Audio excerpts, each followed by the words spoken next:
अब हम पढ़ेंगे उद्घोषणा और कुर्की। इससे पहले हम समझते हैं केस है इंद्रमोहन गोस्वामी। इंद्रमोहन गोस्वामी के केस में ये कहा गया, सुप्रीम कोर्ट ने कहा कि किसी भी व्यक्ति के लिए उद्घोषणा कुर्की ये सर्वप्रथम नहीं की जाएगी, इसे चरण वाइज चलना होगा। सबसे पहले किसी व्यक्ति के लिए समन जारी किया जाएगा न्यायालय में हाजिर के लिए। अगर वह समन की अनुपालना नहीं करता तो उसके लिए वारंट जारी किया जाएगा। सबसे पहले जमानती वारंट, और अगर वो जमानती वारंट पर भी नहीं आता तो उसके लिए अजमानती वारंट जारी किया जाएगा। और अजमानती वारंट पर भी वो नहीं आ रहा तब उसके लिए उद्घोषणा और कुर्की उसकी संपत्ति को कुर्क किया जाएगा। ये प्रोसीजर अपनाने के लिए माननीय सुप्रीम कोर्ट ने कहा है। अब हम पढ़ते हैं सेक्शन 84 बीएनएस, सेक्शन 82 सीआरपीसी।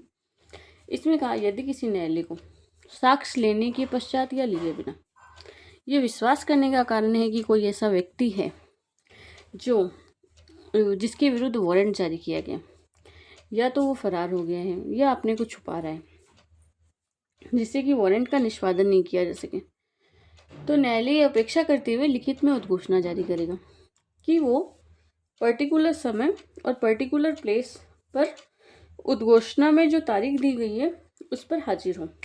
ठीक है, और ऐसी जो तारीख होगी वो जिस दिन उद्घोषणा जारी की है उसके 30 दिन के पश्चात की होगी, जिससे आदमी को, पर्टिकुलर जो पर्सन है, उसे सूचना हो जाए, आराम से उसे पता चल जाए कि उसके विरुद्ध उद्घोषणा जारी की गई है। अब उद्घोषणा को कैसे प्रकाशित किया जाएगा, ये तो थी उद्घोषणा कैसे जारी होगी। अब उद्घोषणा को प्रकाशित कैसे किया जाएगा, तो सबसे पहले तो वो उस नगर में या उस ग्राम में जहाँ पर वो मामूली तौर पर निवास करता है, वहाँ पर उसके कंस्पिशियस स्थान में सार्वजनिक रूप से पढ़ी जाएगी। ठीक है, ऑर्डिनरी रिजाइड, तो जहाँ पर वह निवास करता है उसके सहज दृश्य स्थान में पढ़ी जाएगी सबसे पहले तो। दूसरा है कि वह उसका गृह या वास स्थान जहाँ पर ऐसा व्यक्ति निवास करता है उसके सहज दृश्य भाग में लगाई जाएगी। ठीक है, फर्स्ट है पढ़ी जाएगी, सेकंड है लगाई जाएगी। फिर इसका गै पॉइंट कह रहा है कि उसकी एक प्रति जो है वो उस कोर्ट में भी किसी सहज दृश्य भाग पर लगाई जाएगी, जिससे उस कोई जानकार व्यक्ति आए जाए तो उसे सूचना दे दे, भाई कोर्ट में तेरी ये प्रोक्लेमेशन लगी हुई है। अब इसका भी सेकेंड पॉइंट कह रहा है, ये फर्स्ट के 3 पैरास थे, अब इसका 2 का सेकेंड क्लोज कह रहा है कि यदि न्यायालय ठीक समझता है तो न्यायालय यह निर्देश भी दे सकता है कि उद्घोषणा की एक प्रति जो है वो दैनिक समाचार पत्र जो है ना उसमें प्रकाशित की जाए, जहाँ ऐसा व्यक्ति मामूली तौर पर निवास करता है उस दैनिक समाचार पत्र में प्रकाशित की जाए।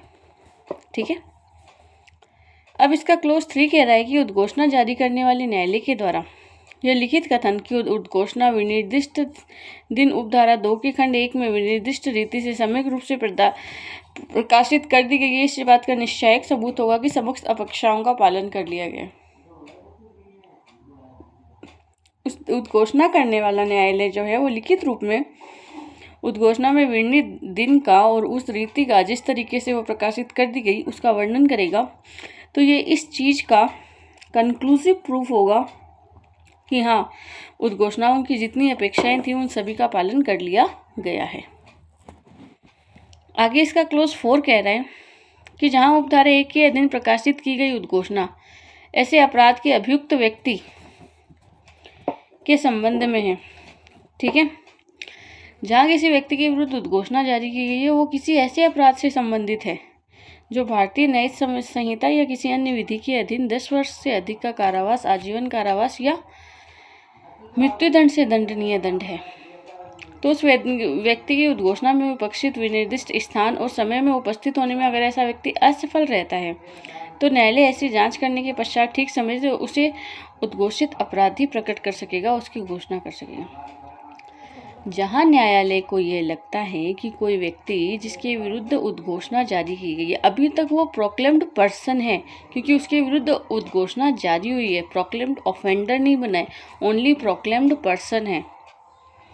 लेकिन जैसे ही जैसे ही ये क्लियर हो जाता है कि उसने ऐसा कोई अपराध किया है जिसमें 10 वर्ष से अधिक का कारावास या आजीवन कारावास या मृत्युदंड का दंड है, और ऐसा व्यक्ति उद्घोषणा में जो पर्टिकुलर प्लेस और समय है उस पर उपस्थित होने में असफल रहता है, तो न्यायालय ऐसी सभी जांच करने के पश्चात उसे प्रोक्लेम्ड ऑफेंडर घोषित कर सकती है। तो ये क्वेश्चन भी बनता है कि हु इज़ प्रोक्लेम्ड ऑफेंडर, कौन होता है?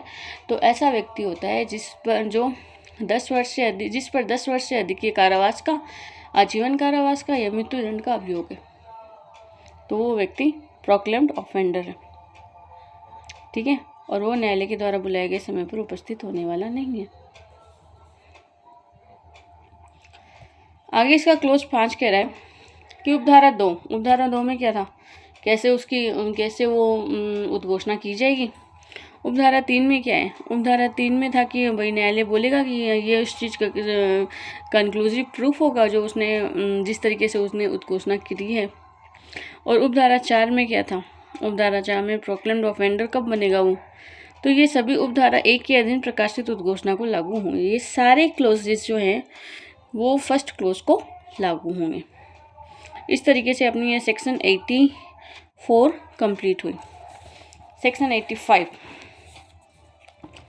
फरार व्यक्ति की संपत्ति की कुर्की, CRPC सेक्शन 83। अब वो व्यक्ति फरार हो गया तो उसकी संपत्ति की कुर्की कर ली जाएगी। तो धारा 84 के अधीन उद्घोषणा जारी करने वाला न्यायालय ऐसे कारणों से जो लेखबद्ध किए जाएं, उद्घोषणा जिस न्यायालय ने जारी करी है वो कारण लेखबद्ध करेगा। कारण लेखबद्ध करने के पश्चात, उद्घोषणा जारी करने के पश्चात किसी भी समय उसने उद्घोषणा जारी कर दी, कारण लेखबद्ध कर दिए, तो किसी से भी समय वो उद्घोषित व्यक्ति जो है उसकी जंगम या स्थावर संपत्ति या दोनों में से किसी प्रकार की संपत्ति की कुर्की का आदेश देगा। ठीक है, न्यायालय ऐसे कारणों से जो लेखबद्ध किए जाए, सबसे इम्पोर्टेंट क्लॉज है कारण लेखबद्ध करने होंगे। उसके पश्चात सब कारण लेखबद्ध करने पड़ेंगे, और उद्घोषणा जारी होने के पश्चात न्यायालय किसी भी समय, ठीक है, उद्घोषित व्यक्ति की जंगम या स्थावर संपत्ति को या उसमें से किसी भी संपत्ति को कुर्क करने का आदेश देगा।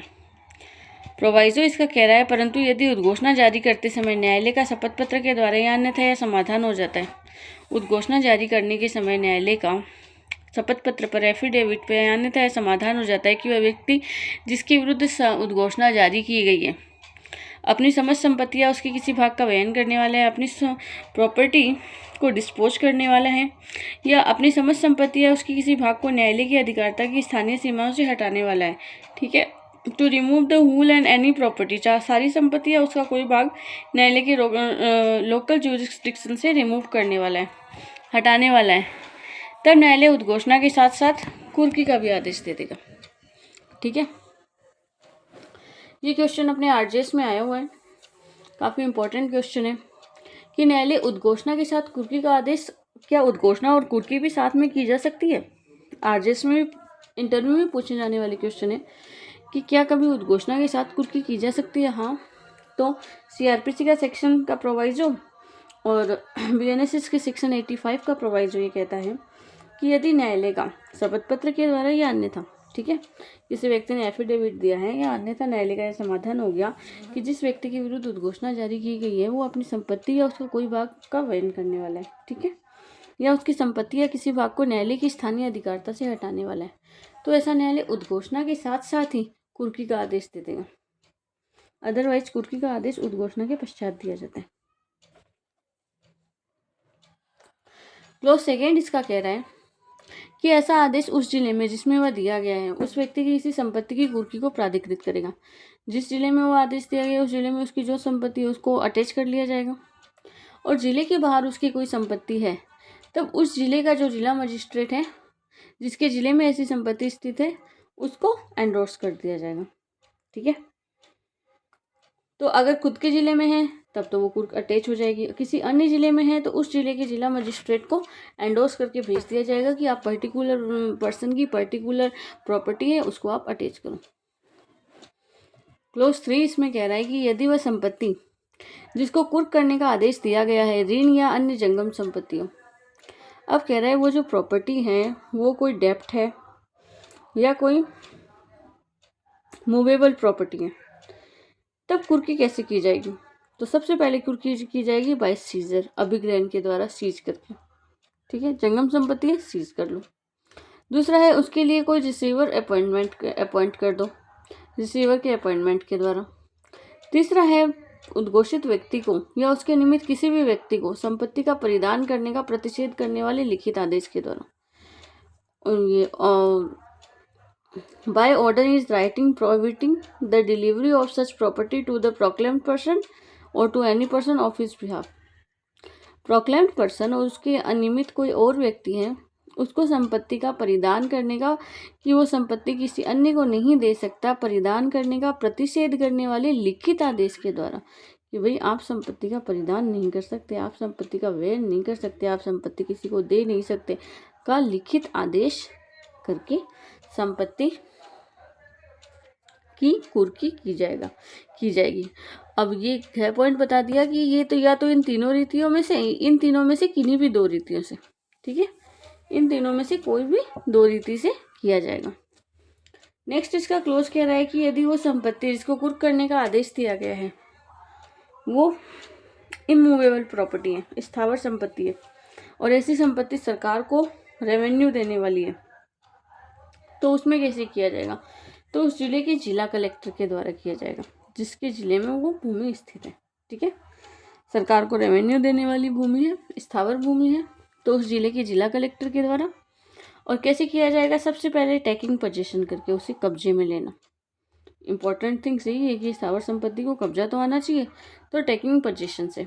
नेक्स्ट है रिसीवर की नियुक्ति के द्वारा, और थर्ड क्लोज वही है कि उद्घोषित व्यक्ति का या उसके निमित्त किसी व्यक्ति को संपत्ति का किराया देने की, संपत्ति को किसी को किराए पर दे दिया या संपत्ति का परिधान करने का प्रतिषेध करने की लिखित आदेश के द्वारा।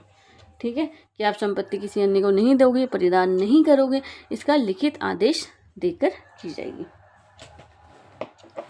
आगे इसका अगला पॉइंट ये कह रहा है कि इन दोनों रीतियों में से ये जो रीतियां बता रखी है 3 तरह की, इनमें से किसी भी दो रीतियों से, ठीक है, एनी 2 सच मेथड के द्वारा। क्लोज इसका 5 कह रहा है कि यदि ऐसी संपत्ति जिसको कुर्क करने का आदेश दिया गया है, कोई जीव धन है, ठीक है, लाइफ स्टॉक है, या फिर ऐसी कोई संपत्ति है जो कि पेरिसेबल नेचर की है, कि जो कि विनिश्वर प्रकृति की है, कि जल्द ही नष्ट हो जाएगी, तो न्यायालय अगर समझता है उचित तो उसको तुरंत विक्रय का आदेश दे देगा और उसके जो आगम होंगे, शुद्ध आगम, वो न्यायालय में जमा हो जाएंगे। ठीक है, ऐसी कोई प्रॉपर्टी है जिसको डिस्पोज ऑफ करना ज़रूरी है, वो कोई जीव धन है, तो उसको बेच देगा और उसके जो आएंगे अमाउंट, वो अमाउंट न्यायालय के पास जमा हो जाएंगे, न्यायालय के आदेश के अधीन होंगे। इस धारा के अधीन सब क्लोज 6 में रिसीवर की शक्तियाँ, कर्तव्य और दायित्व, 6 क्लोज में रिसीवर की शक्तियाँ, कर्तव्य और दायित्व भी वही होंगे जो रिसीवर नियुक्त किया गया है, जो कि CPC में दे रखे हैं। CPC में जो अधिकार, कर्तव्य और दायित्व दे रखे हैं वो ही इस धारा के अधीन होंगे।